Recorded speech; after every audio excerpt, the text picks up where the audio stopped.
Madam Speaker, dear colleagues, good afternoon. I rise on a matter of collective privilege. We are told that sometimes action speaks louder than words. This is true. But oftentimes, inaction, or should we say, omission or silence can be the loudest speaker. During Women's Month, every March, many politicians and public personalities grab microphones and flood social media with their praises for the importance of women in various spheres and their commitments to women's empowerment in different walks of life. They preach equality, protest against discrimination, and proclaim loudly to be pro-women. Pero may ilan sa kanila na hindi naman isinasabuhay ang sinasabi. May ilang nang aapi ng babae. Performative statements lang pala ang kanilang mga pahayag. Then, there's another breed of public figures who cannot even afford to hide in words their contempt of women, who cannot shut their mouths or temper their language in hurling sexist and misogynistic remarks. Walang paggalang sa babae. Wala ring respeto sa sariling tungkulin. Ang masama pa, they dismiss their foul comments as humor or political banter. May isang kongresistang nagpantasya ng kalaswaan sa isang artista. May isang senador na matapos magkomento na magandang isang atleta na uncomfortably pinaamin na walang boyfriend, ay inudyukan ng isang may asawang colleague na manligaw sa atleta. May isang abogado na mangmang at mayabang na nagsabing kaya nagpo-post ng photos ang isang artista ay para pagnasahan daw at umamin pa siya na pinagnasahan ng isang babaeng kongresista. Dalawang mambabatas na mambabastos ito. At tatlo silang di umano'y nakapag-aral pa ng batas. Pero hindi tumatalab sa kanila ang Convention for the Elimination of Discrimination Against Women, or CEDAW, Magna Carta of Women, Safe Spaces Act, at marami pang batas at polisiya para sa kababaihan. Kung gayon, may ilang mga opisyal at personalidad na doble kara, ibang asal sa sinasabi. Meron din namang foul mouth talaga, mababantot ang bunganga. And then, there is a kind of leader who does not talk, but her silence effectively disrespects women while diminishing her own office. She keeps quiet, yet her silence already speaks volume. Kahit siya mismo ay babae, kahit siya mismo ang pangalawang pinakamataas na opisyal ng ating bansa, sa gitna ito ng lantaran at tahasang pambabastos sa kababaihan. In the particular cases of Congressman Suntay and Attorney Topacio, we know that their remarks were uttered in light of the impeachment complaint against the Vice President herself. Yan siguro ang paraan nila ng pagdepensa kay VP Sara. Gets po natin yan, kahit bastos sila. Ang hindi natin gets ay kung bakit si VP Sara ay naaatim na manahimik kahit inaalipusta na ang mga babaeng gaya niya. Dahil ba sa kakampi niya ang nagsalita? Dahil ba ang mga sinabi ay sa konteksto ng pagtatanggol sa kanya? Isn't the dignity of women far more important to her than personal or partisan interests? Isn't decency in public discourse weightier than political theatrics in pursuit of presidential ambition? Katulad din ba ito ng pananahimik ni VP Sara sa pananakop ng China sa ilang bahagi ng West Philippine Sea? Gaya ba ito sa pagtikom ng kanyang bibig sa harap ng pambabastos ng Chinese Embassy sa mga kapwa niya opisyal ng gobyerno? Mas matimbang ba sa kanyang suporta ng China para sukdulang talikuran ng sariling bansa? Mas mabigat ba ang interes ng dayuhan kaysa sa ating soberanya? Kaysa seguridad ng ating mga mangingisda? Kaysa kapakanan ng mga pareho niyang nasa pamahalaan? Gaya rin kaya ito ng pananahimik ni VP Sara sa malinaw na inciting to sedition na ginawa ng kanyang ama sa isang rally sa Davao na hinikayat na mag-alsa ang militar? Nanaig lang kaya ang pagiging anak niya o presensya mismo niya ay maituturing na pagsang-ayon sa sinabi ng kanyang ama? May malinaw na krimeng naganap, pero hindi nagsalita o dumistansya. Dito, si VP Sara. Mas matimbang ba ang politika nilang mag-ama kaysa pangingibabaw ng batas at kaayusan sa ating lipunan? Saan na napunta ang panunumpa sa katungkulan na maging tapat sa konstitusyon at mga batas? Sa bagay, magtataka pa ba tayo sa bibig niya nga pala mismo galing na naisip niyang putulin ang ulo ng Pangulo at nagbanta pang ipapatay ito. May tapang at malasakit daw sa maraming issue. Pero tikom ang bibig pagdating sa mga usapin ng dignidad ng kababaihan, soberenya sa sariling bansa, ng sariling bansa at pangingibabaw ng batas. And here is not enough that we call out the silence of the Vice President. And is that also enough that we point out the silence actually reflects on her character, on the type of woman and leader she really is? That on the things that matter, women's dignity, our country's sovereignty, the rule of law in our land, we cannot count on her. Importante po ang mga puntong ito.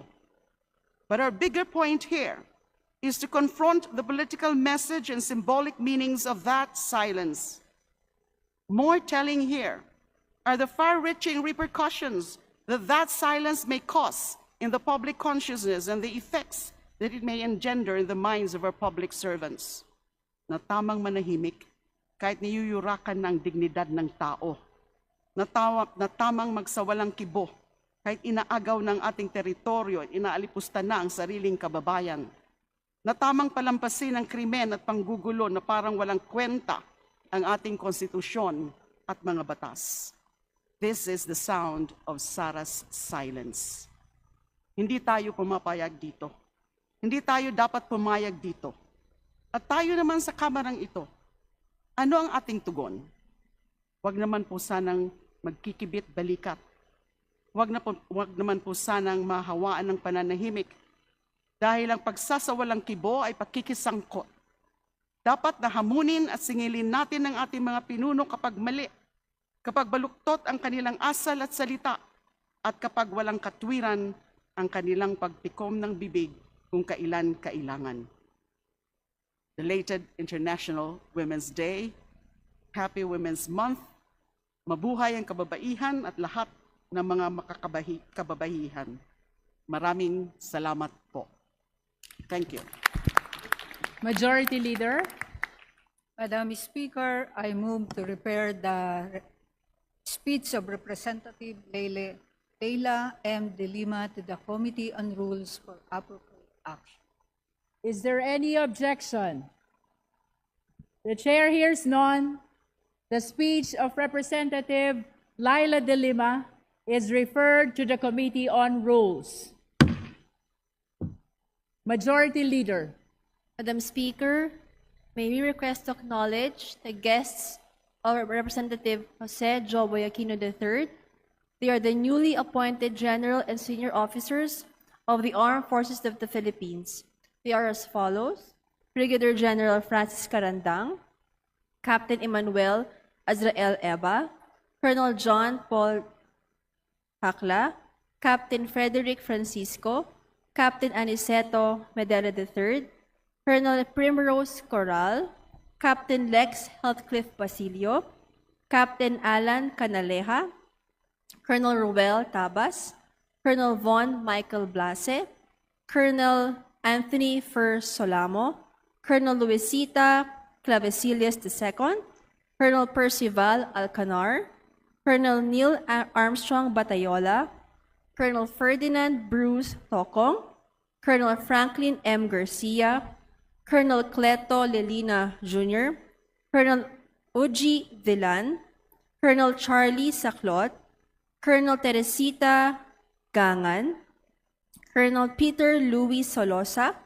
Colonel Romeo Gabor, Colonel Andrew Cagape, Colonel Robert Betita, Colonel Terence Ilanan, Colonel Emmanuel Laroa, Colonel Lamsel Caranguian, Colonel Victor Teleron, Colonel Noel Wamil, Colonel Ronnie Santa Catalina, Colonel Ranier Mabus, Colonel Achenar Labordo, Colonel Randy Galiza, Colonel Michael Corteros, Colonel Rainier Nirza, Colonel Francis Espiritu, Colonel Robert Isnani, Colonel Angelo Caraig, Colonel Jericho Maanyo, Colonel Alexander Zapanta, Colonel Herbert Cinco, Colonel Gina Burak, Colonel Emmanuel Cuadra, Colonel Armando Laranang, Captain Mark Buhion,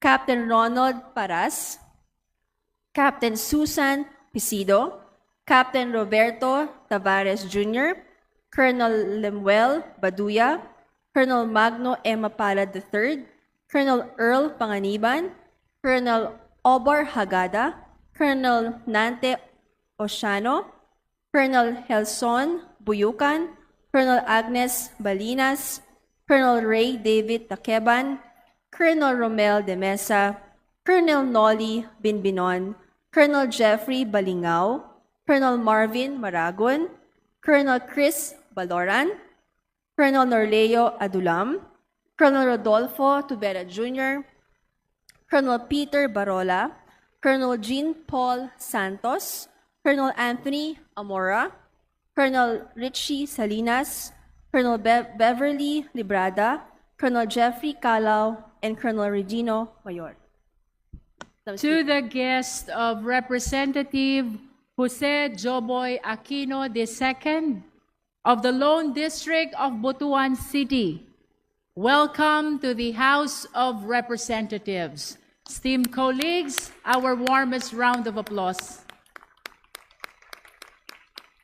You may take your seat. Majority Leader. Madam Speaker,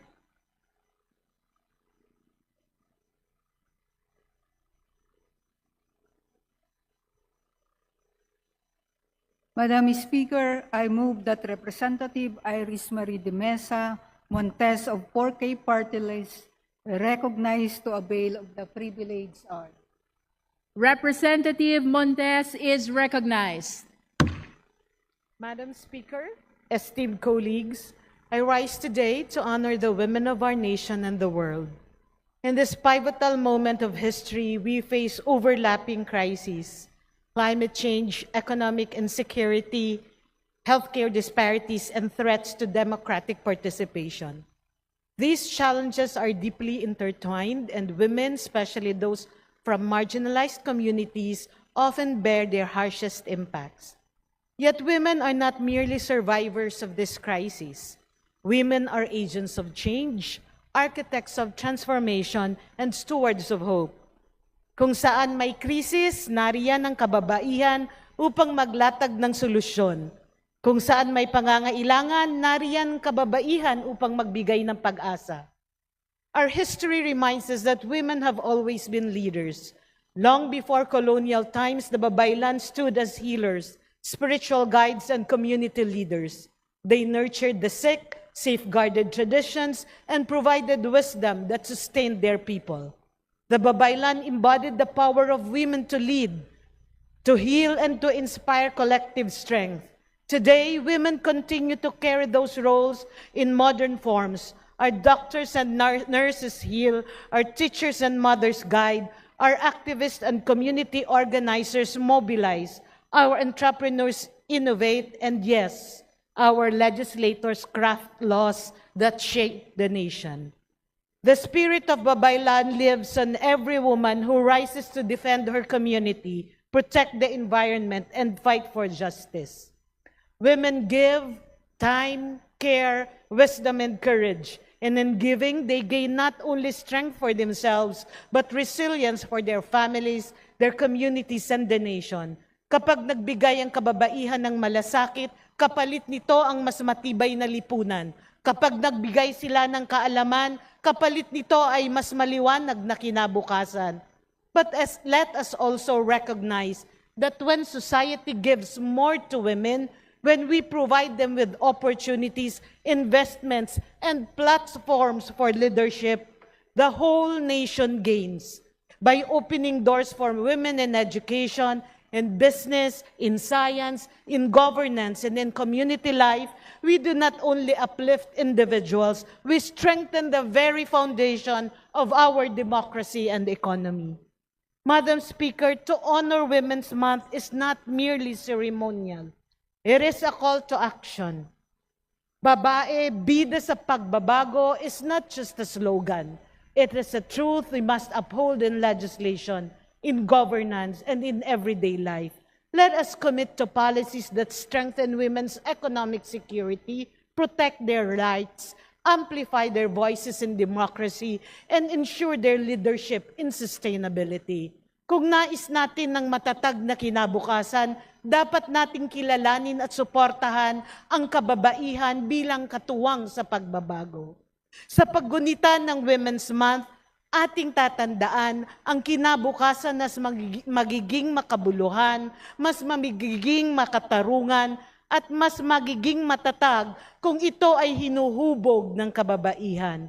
Because when women give, society gains. And when society gives more to women, the nation prospers. And when women lead in the classroom, in the economy, in the enterprise, in the community, and in the halls of power, the future thrives. Maraming salamat at mabuhay ang kababaihan. Majority Leader. Madam Speaker, I move to repair the speech of Representative Iris Marie de Mesa Montes to the Committee on Rules for Appropriate Action. Is there any objection? The chair hears none. The speech of Representative Montes is referred to the Committee on Rules. Majority Leader. Madam Speaker, there being no other member who wishes to avail of the privilege hour, I move to close the privilege hour. Is there any objection? The chair hears none. The motion is approved. The privileged hour is hereby closed. Majority Leader.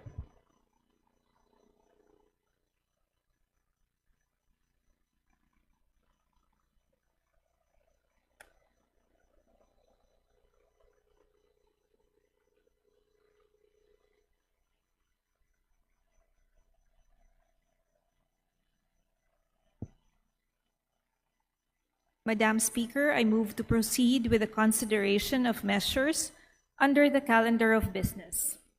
Is there any objection? The chair hears none. The motion is approved. Majority Leader.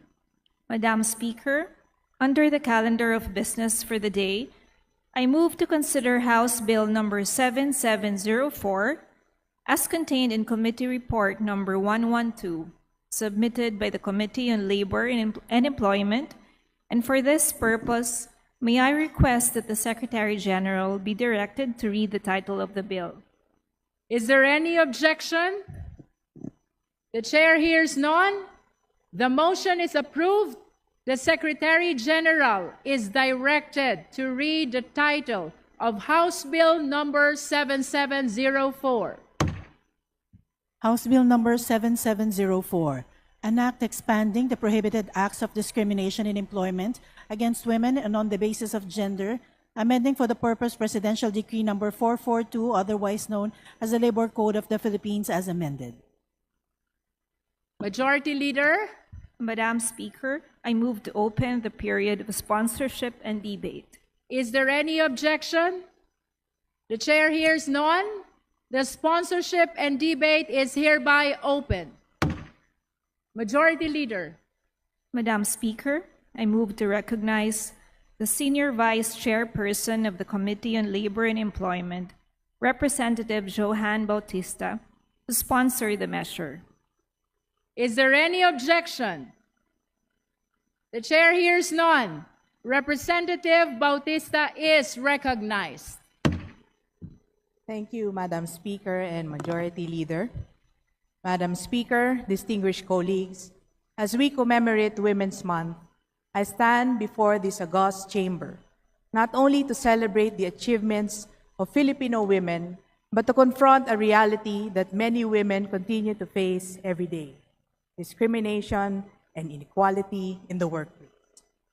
After thorough committee deliberations, consultations with stakeholders, and careful review of existing laws and jurisprudence, it is my honor as Senior Vice Chairperson of the Committee on Labor and Employment and as representative of Trabajo Party List to sponsor today House Bill number 7704 as contained in the Committee Report number 112 entitled An Act Expanding the Prohibited Acts of Discrimination in Employment against Women and on the Basis of Gender, amending for the purpose Presidential Decree number 442, otherwise known as the Labor Code of the Philippines, as amended. Madam Speaker, one of the basic policies of our labor code is to ensure equal work opportunities regardless of sex.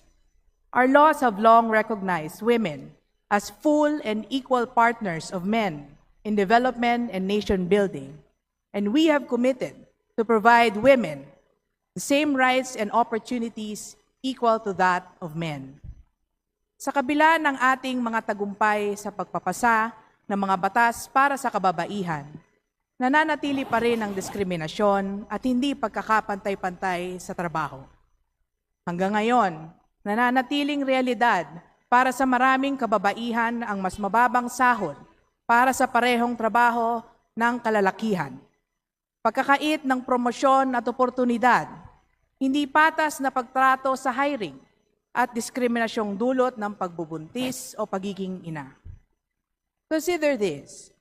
Only about 56% of working-age women participate in the labor force compared to around 77% of men, highlighting the persistent gender gap in economic activity. Women remain economically vulnerable in the labor market. Across occupations, the gender wage gap ranges from about 4 to 44%, with some women in rural communities earning nearly 29% less than their male counterparts for similar work. Even when women seek better opportunities, they continue to face barriers. These challenges exist despite women generally attaining higher levels of education than men, with more women completing secondary school and enrolling in higher education programs. This measure seeks to address these realities. Madam Speaker, allow me to briefly highlight what this bill accomplishes after the careful work of the committee. First, it strengthens the prohibition against discrimination, ensuring that women are not disadvantaged in work assignments, employment benefits, and job security on account of sex or just because they are women. Second, it reinforces protection for women workers against discriminatory practices related to maternity or assumptions about a woman's capacity to work. Third, the bill aligns our labor code with existing gender equality laws, reinforcing the state's obligation to ensure substantive equality for women in all spheres, including employment. Fourth, because a law is only as strong as its enforcement, the measure introduces more stringent penalties for violators of the prohibited acts of discrimination. And finally, the measure provides stronger accountability mechanisms with the Department of Labor and Employment tasked to enforce the strengthened provisions in coordination with the Philippine Commission on Women. Madam Speaker, distinguished colleagues, as legislators, we often speak about empowering women. But empowerment must go beyond recognition. It must be supported by policies that protect women where it matters most, in their livelihood, their opportunities, and their dignity at work. Ang patas na pagtrato sa kababaihan sa lugar ng trabaho ay hindi isang pabor o espesyal na pribilehiyo. Ito po ay karapatan. Ito po ay katarungan. Ito po ay pagkakapantay-pantay. At higit sa lahat, ito po ay paggalang sa dignidad ng bawat manggagawang Pilipina. Ensuring that no woman employee or worker is discriminated in employment and in the workplace simply because she is a woman is a matter of fundamental justice. Madam Speaker, with the support of the committee and in recognition of our Filipino women employees and workers across the country, I respectfully urge the immediate approval of House Bill number 7704. Let us make the Women's Month not only a celebration, but a commitment to stronger labor protections and genuine equality in the workplace. Maraming salamat po. Majority Leader. Madam Speaker, I move to suspend consideration of House Bill number 7704. Is there any objection? The chair hears none. Consideration of House Bill number 7704 is hereby suspended. Majority Leader. Madam Speaker, I move to consider House Resolution number 832, and for this purpose, may I request that the Secretary General be directed to read the title of the resolution.